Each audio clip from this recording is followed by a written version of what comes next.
নিয়ন্ত্রণে এসেছে সুন্দরবন পূর্ব বন বিভাগের ধানসাগর স্টেশনের অদূরে 23-এর ছিলা ও শাপলার বিল এলাকায় লাগা আগুন। বন বিভাগ, ফায়ার সার্ভিস ও স্থানীয় স্বেচ্ছাসেবকদের চেষ্টায় আগুন নিয়ন্ত্রণে আসে। তবে মঙ্গলবার সকালে পর্যবেক্ষণের সময় 23-এর ছিলা শাপলার বিলের 8 থেকে 10টি স্থানে ধোঁয়া দেখতে পায় ফায়ার সার্ভিস ও বন বিভাগ। ধোঁয়া ওঠা স্থানে পানি ছিটিয়ে নিভিয়ে ফেলা হচ্ছে। এছাড়া কয়েকটি এলাকায় পাতা পুড়ে আগুন গভীরে চলে গেছে। সেসব এলাকার আগুনও শিগগিরই পুরোপুরি নিয়ন্ত্রণে আসবে বলে জানায় বন বিভাগ।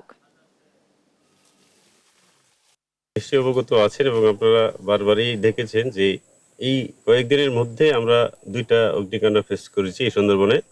তো এখন আমরা দ্বিতীয় যে অগ্নিকাণ্ডটা, যেটা শাপলা বিল এলাকায়, এটা আজকে তৃতীয় দিন চলছে এবং দিন এবং রাত্রি মিলে সব সময় আমরা সার্বক্ষণিকভাবেই আমরা কাজ চালিয়ে যাচ্ছি। ফায়ার সার্ভিস অভিযান পরিচালনা করেছে, আমরা আমাদের বন বিভাগ পরিচালনা করেছে, একসাথে আমরা সবাই কাজ করেছি।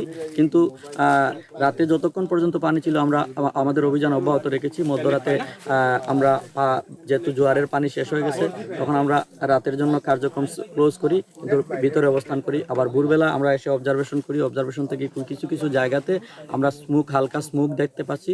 পরে ফায়ার সার্ভিসের ওনাদের হাতে নিয়ে বন বিভাগের কর্মকর্তা সহ কর্মচারী সহ আমরা পুনরায় আবার ওই জায়গাগুলো যেগুলোতে স্মোক উঠছে এগুলাতে আমরা পানি দিয়েছি।